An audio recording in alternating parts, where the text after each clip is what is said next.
Salam, salam kasih, damai, dan sejahtera. Tuhan memberkati, menyertai, dan melindungi kita semua. Terima kasih atas kehadiran Bapak-Bapak sekalian. Semoga kita selalu diberkati oleh kasih karunia Roh Kudus. Mari kita memulai katekese, bimbingan dan penyuluhan kita pada hari ini dengan berdoa. Dalam nama Bapa dan Putra dan Roh Kudus. Amin. Segala puji syukur kami haturkan kehadirat-Mu ya Allah Tritunggal yang Maha Kudus. Karena karya agung-Mu maka kami dapat dipertemukan pada hari ini. Semoga di jalur online ini kami dapat saling menguatkan, saling mewartakan, dan yang paling utama semua firman dan sabda-Mu kami pahami dengan bagaimana kami mengenal Engkau dengan lebih dalam. Karena dengan bimbingan Roh Kudus kami tahu siapa Engkau, karena Engkaulah Sang Juru Selamat kami. Engkaulah yang diutus oleh Allah Bapa untuk menyelamatkan umat manusia dan menjadi jalan kebenaran dan hidup bagi kami. Semua doa ini kami serahkan dengan perantaraan Tuhan kami Yesus Kristus yang hidup dan beraja kini dan sepanjang segala masa. Amin. Dalam nama Bapa dan Putra dan Roh Kudus. Amin. Bapak-bapak yang terkasih, pada hari ini kita akan memulai materi baru. Seperti yang sudah saya sampaikan, materi ini adalah sebenarnya kita mengevaluasi diri kita atau merenungkan diri kita, apakah kita mengenal siapakah Yesus itu? Atau di dalam diri kita, Yesus, siapakah engkau? Jadi ada pertanyaan di dalam diri kita. Terkadang kita lalu sepertinya kurang mengenal Yesus, atau bahkan kita masih ragu dengan siapakah Yesus itu. Maka pada materi ini untuk beberapa minggu ke depan kita akan kembali menggali siapakah Yesus, seperti jawaban Rasul Petrus, siapakah aku ini? Engkau adalah Mesias.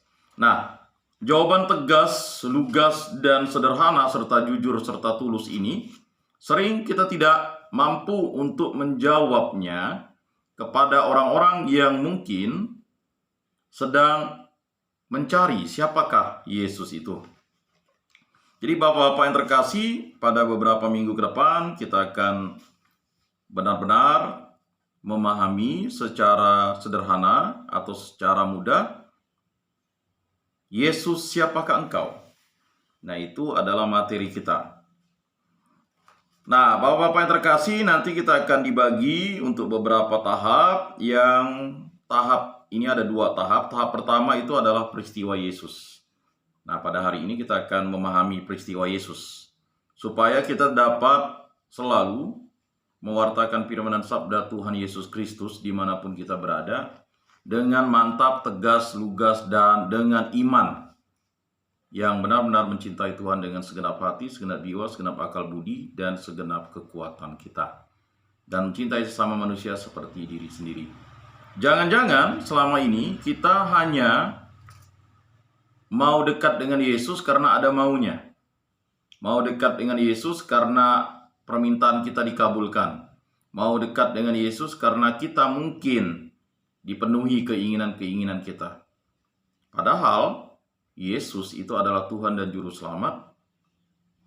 Di waktu kita susah, senang, apapun kondisi kita, Dia akan selalu menjadi jalan kebenaran dan hidup kita. Bapak-bapak yang terkasih, kita mulai dengan Yesus, siapakah engkau?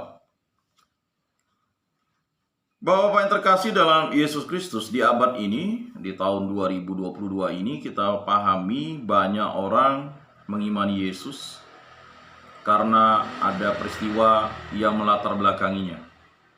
Baik peristiwa karena ayah ibunya adalah orang Kristiani atau orang Katolik atau orang Kristen, lalu dia menjadi pengikut Kristus karena dia dibaptis oleh orang tuanya atau dibaptis oleh orang tua asuhnya, kakek neneknya, atau orang tua angkatnya atau keluarganya. Ada juga dia dibaptis karena memang dia mulai dari kanak-kanak sering ke gereja. Dan ada juga yang dibaptis karena mungkin dia mempelajari dengan ikut katekumen atau mengikuti katekese atau pelajaran agama. Ada juga yang dibaptis karena mungkin dia mengimani Yesus dengan perantaraan mungkin dari suaminya, istrinya, dari keluarganya. Ada yang mengimani karena dia mengikuti pendidikan atau sekolah di sekolah, misalnya sekolah Katolik, sekolah Kristen, ya. Atau dia mengikuti Tuhan Yesus, ya, karena melalui perantaran misi, misalnya misi yatim piatu, misi kesehatan, misi pendidikan, misi penginjilan, dan sebagainya. Dan ada yang mengikuti Yesus Kristus karena belajar, tumbuh, berkembang, karena mungkin Yesus hadir dalam mimpinya, dalam kehidupannya, atau karena Yesus memberikan anugerah mujizat kepadanya.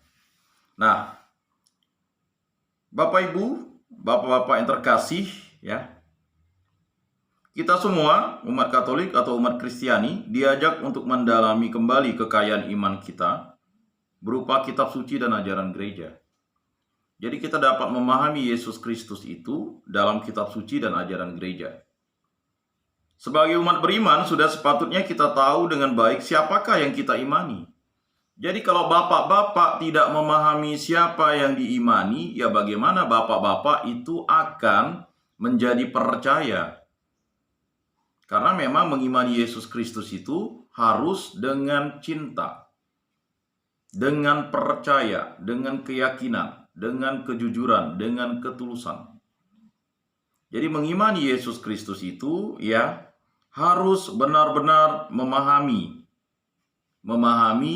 siapakah Yesus itu, ya, tahap demi tahap. Maka kita selalu meminta Yesus, tambahkanlah imanku, tambahkanlah iman kami. Ya, padahal iman itu adalah satu, Yesus Kristus. Tetapi mengapa kita harus meminta tambahan? Nah, itu adalah anugerah berkat untuk memahami. Nah, Bapak-bapak yang terkasih dalam Yesus Kristus, jadi sekali lagi sebagai umat beriman sudah sepatutnya kita tahu dengan baik siapakah yang kita imani. Jadi kalau orang lain bertanya kepada orang Kristen, siapakah Yesus? Yesus adalah Tuhan dan Juru Selamat. Ya, Yesus adalah Tuhan. Nah, itu adalah jawaban kita sebagai orang Kristen. Jangan lalu mencela-mencela atau membuat suatu, ya, pengertian atau pemahaman yang lain. Ya. Jadi itu harus kita pahami sebagai orang Kristen. Oleh karena itu, dalam upaya menggali kekayaan iman kita bersama akan mendalami paham gereja tentang Yesus Kristus menurut kitab suci. Nah, ya, Kristologi Alkitabiah namanya. Jadi mungkin bapak-bapak sudah memahami itu. Ya, kita akan memahami Yesus Kristus, ya, menurut kitab suci atau Kristologi Alkitabiah. Santo Paulus begitu tegar dengan perjuangannya untuk mewartakan Injil, karena dia tahu siapa yang dia percaya dan dia imani, siapakah yang dimaksud oleh Paulus. Jadi Santo Paulus itu dengan sangat tegar untuk mewartakan tentang Yesus Kristus. Apakah kita sudah dengan tegar mewartakan Yesus Kristus? Nah, saya rasa kalau kita lihat kondisi bapak-bapak sekalian, ada yang letih, lesu, lemah, mengantuk, ya, seakan-akan tidak ada semangat. Padahal Yesus Kristus itu diwartakan terus-menerus kepada bapak-bapak terkasih. Ya, jumlah orang yang hadir, ya, yang itu saja, ya, dari total 60. Ya, saya berdoa semoga cepat keluar memang. Tetapi yang datang ya yang itu saja. Nah, kita bisa saksikan selain pengurus gereja yang aktif, ya, tetapi yang lainnya kemana? Apakah ditugaskan? Apakah karena memang tidak ada sesuatu? Ya.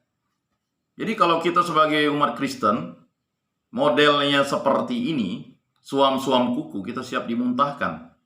Ya, kita keluar nanti ya kita akan menjadi pribadi yang loyo, letoi, tidak punya ketegaran dalam mewartakan Yesus Kristus. Atau kita sudah stres dengan kondisi kita, dengan masalah yang dihadapi, Padahal kondisi dan stres kita ya karena kita masuk ke dalam pencobaan hidup kita. Padahal dalam doa Bapa kami, jangan masukkan kami ke dalam pencobaan, tetapi kitalah yang memasukkan diri kita dalam pencobaan. Nah, ini yang sering kita harus pahami sebagai umat Kristiani. Nah, lihat ya, apa yang dimaksud Paulus tentang siapakah dia yang dia wartakan. Dialah yang menyelamatkan kita dan memanggil kita dengan panggilan kudus, bukan berdasarkan perbuatan kita, melainkan berdasarkan maksud dan kasih karunia-Nya sendiri yang telah dikaruniakan kepada kita dalam Kristus Yesus sebelum permulaan zaman dan yang sekarang dinyatakan oleh kedatangan juru selamat kita, Yesus Kristus, yang oleh Injil telah mematahkan kuasa maut dan mendatangkan hidup yang tidak dapat binasa. Untuk Injil inilah aku telah ditetapkan sebagai pemberita, sebagai rasul, dan sebagai guru. Itulah sebabnya aku menderita semuanya ini, tetapi aku tidak malu. Karena aku tahu kepada siapa aku percaya, dan aku yakin bahwa Dia berkuasa memeliharakan apa yang telah dipercayakannya kepadaku hingga pada hari Tuhan. 2 Timotius 1 ayat 9-12. Nah, ini adalah inti bagaimana Paulus itu luar biasa meyakinkan dirinya dan orang lain tentang Yesus Kristus. Apakah kita sudah seperti itu? Apakah kita hanya mewartakan Yesus untuk diri kita?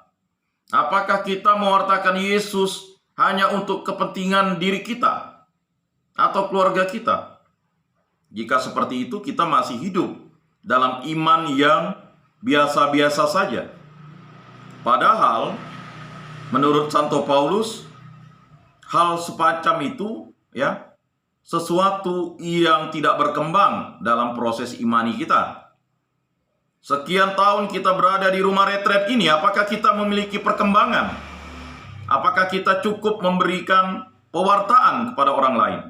Apakah kita hanya memikirkan pribadi kita? Atau kita hanya mengeluh? Dan ini yang terus-menerus menjadi pencobaan-pencobaan yang datang dalam hidup kita. Bapak-bapak yang terkasih, pengenalan akan Yesus Kristus kita mulai dengan pembahasan amat singkat tentang sabda, karya, dan peristiwa Yesus. Jadi dalam pembahasan kita katekese pada kesempatan edisi ini, kita akan membahas secara singkat. Kalau kita mau membahas kristologi itu secara gamblang, itu butuh ya lumayan waktu yang cukup panjang. Tetapi kita akan dengan singkat, supaya bapak-bapak mampu menghadirkan Yesus Kristus dalam hidup pribadi, bersama dengan Yesus, di dalam Yesus. Nah, ini yang mungkin harus menjadi semangat di hidup kita. Toh kita masih hidup sampai sekarang. Bayangkan banyak orang yang mati tanpa mengenal Kristus, tetapi kita hidup dan mengenal Kristus. Sampai sekarang apakah kita bersyukur karena kita menjadi pengikut Kristus? Banyak di antara kita menjadi letih, loyo, lesu, lunglai karena masalah dunia. Ya, masalah dunia ini hanyalah di dunia, ya. Di dunia ini memang harus dibereskan. Tetapi ingat, kehidupan abadi bersama Kristus Yesus itu adalah sesuatu yang abadi selamanya. Kok kita hanya membiasakan diri dengan sesuatu yang biasa-biasa saja? Apakah hidup kita sudah selalu menyandarkan diri kepada Kristus? Mulai kita bangun tidur, ya. Apakah tidak ada waktu 1-5 menit untuk menyapa Yesus Kristus dalam hidup kita? Nah, ini yang harus dipahami. Nah, kelemahan kelesuan kita itu adalah sesuatu yang harus kita lawan. Ya, lawanlah kemalasan dalam diri kita. Karena akar dosa itu adalah kemalasan. Di bapak-bapak yang terkasih, pengenalan akan Yesus akan semakin didalami dengan pembahasan gelar-gelar Yesus seperti yang kita temukan dalam kitab suci dan tradisi gereja. Jadi pada tahap kedua nanti, beberapa minggu ke depan, kita akan melihat gelar-gelar Yesus.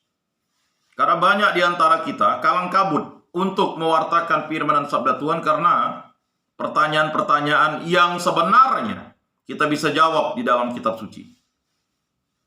Baik, kita masuk ke dalam peristiwa Yesus. Kehidupan Yesus seperti dikisahkan oleh keempat Injil terdiri atas pemberitaan yang dibawanya, karya yang dilakukannya, dan peristiwa yang dialaminya. Ketiga unsur tersebut yaitu sabda, karya, dan peristiwa Yesus saling melengkapi dan diharapkan memberi informasi yang cukup mengenai siapakah Yesus menurut iman Kristiani. Jadi jelas, yang dibawa Yesus, unsur-unsur itu yaitu sabda, karya, dan peristiwa Yesus yang saling melengkapi dan diharapkan memberikan informasi yang cukup mengenai siapakah Yesus menurut iman Kristiani. Jadi jangan kita tidak menurut iman Kristiani menjawab siapakah Yesus. Jadi itu penting bagi kita sebagai umat Kristen. Nah, yang pertama, Yesus memberitakan kerajaan Allah. Cara Yesus mengajar memberi kesan perbedaan dan kebaharuan bagi para pendengar yang berlatar belakang tradisi dan agama Yahudi. Kita bisa baca Matius 5-7 tentang khotbah di bukit. Nah, itu perbedaannya. Inti pokok pemberitaan Yesus ialah kerajaan Allah yang mengundang semua orang untuk bertobat. Markus 1 ayat 15. Gagasan kerajaan Allah atau kerajaan surga dalam Injil Matius merupakan pemahaman yang sifatnya dinamis, sehingga jangan hanya dipahami sebagai suatu atau sebuah tempat di luar dunia ini. Jadi bapak-bapak yang terkasih ya harus memahami ini. Ya. Memang kerajaan Allah atau kerajaan surga dipakai untuk menunjuk tempat. Misalnya, aku berkata kepadamu, sesungguhnya jika kamu tidak bertobat dan menjadi seperti anak kecil ini, kamu tidak akan masuk ke dalam kerajaan surga. Matius 18 ayat 3. Meskipun demikian, paham tentang kerajaan Allah atau kerajaan surga pada umumnya menunjuk suatu suasana, situasi, tindakan, dan peristiwa yang sifatnya dinamis. Bapak-bapak yang terkasih, gagasan mengenai kerajaan Allah diambil Yesus dari alam pikiran Yahudi di zamannya. Dalam alam pikiran itu, gagasan kerajaan Allah tidak sepenuhnya sama artinya. Secara umum dapat dikatakan bahwa kerajaan Allah adalah dinamika tindakan Allah yang mewujudkan peranannya sebagai raja, dan umat manusia diundang mengakui bahwa Allah adalah sungguh raja bagi hidup mereka sepenuhnya. Nah, ini perlu dipahami bapak-bapak yang terkasih. Berkaitan dengan pemberitaan Yesus tentang kerajaan Allah, Yesus menyerukan pertobatan dari pihak manusia. Kita bisa lihat ya, bandingkan Markus ya, bab 1 ayat 15. Waktunya telah genap, kerajaan Allah sudah dekat, bertobatlah dan percayalah kepada Injil. Waktunya telah genap, kerajaan Allah sudah dekat, bertobatlah dan percayalah kepada Injil. Kehadiran Allah sebagai Raja sudah selayaknya ditanggapi dengan sikap hidup yang pantas oleh umat manusia sebagai hamba dan ciptaannya. Gagasan tobat sebenarnya sudah ada dalam alam pikiran Yahudi. Yohanes Pembaptis juga menyerukan pertobatan karena kerajaan Allah sudah dekat. Matius 3 ayat 2 ayat 7-10. Meskipun demikian, pertobatan yang diserukan Yesus berbeda dengan pertobatan dalam tradisi Yahudi dan Yohanes Pembaptis. Paham Yesus tentang pertobatan terungkap dalam cerita yang tercantum dalam Lukas 19 ayat 1-10. Bandingkan juga Lukas 15 ayat 11-24. Bab 7 ayat 41-43. Kemudian ayat 47b dan Yohanes 8 ayat 2-11. Pertobatan yang dikehendaki oleh Yesus adalah pertobatan yang tidak didasari oleh ketakutan akan hukuman Allah, tetapi lebih didasari oleh kesadaran akan Allah yang sangat mencintai umatnya. Nah, itulah pertobatan Bapak-bapak yang terkasih. Jadi pertobatan yang dikehendaki oleh Yesus adalah pertobatan yang tidak didasari oleh ketakutan akan hukuman Allah, tetapi lebih didasari oleh kesadaran akan Allah yang sangat mencintai umatnya. Nah, itulah pertobatan Yesus atau pertobatan yang dikehendaki Yesus. Jadi kita tidak merasa ketakutan. Kalau kita merasa takut, ya kan, akan Allah, itu bagian terendah dari pertobatan. Memang itu adalah buah-buah roh. Tetapi sebenarnya pertobatan yang dikehendaki Yesus, saya ulangi lagi, adalah pertobatan yang tidak didasari oleh ketakutan akan hukuman Allah, tetapi lebih didasari oleh kesadaran akan Allah yang sangat mencintai umatnya. Sehingga apapun yang terjadi, kita tetap hadir dalam peristiwa-peristiwa hidup rohani kita, terutama di rumah retret ini. Jadi bapak-bapak yang terkasih, bapak-bapak kurang menjadi pewarta bagi kawan-kawannya untuk dapat hadir di setiap waktu di tempat ini. Atau mungkin kita memberikan perbedaan. Pewartanya itu Katolik. Ngapain dengar orang Katolik? Orang Katolik itu katanya menyembah Bunda Maria dan sebagainya. Nah, kesalahan pikir seperti itu terjadi karena kepicikan rohani seseorang yang ingin mengkerdilkan cinta Tuhan kepada umat manusia. Nah, itu jawaban saya. Jadi jika ada orang Kristiani masih berpikiran kerdil seperti itu adalah orang Kristiani yang tidak membuka dirinya pada pertobatan yang tidak membawa ketakutan. Justru begitu besar kasih Allah kepada umat manusia. Begitu bapak-bapak yang terkasih. Jadi kalau kita sebagai orang Kristiani masih mengkerdilkan diri kita menjadi pribadi-pribadi yang takut akan Allah karena dorongan ketakutan seperti ketakutan yang biasa, itu berarti kita belum total mencintai Allah. Jadi bapak-bapak yang terkasih dalam Yesus Kristus, mari kita berpikir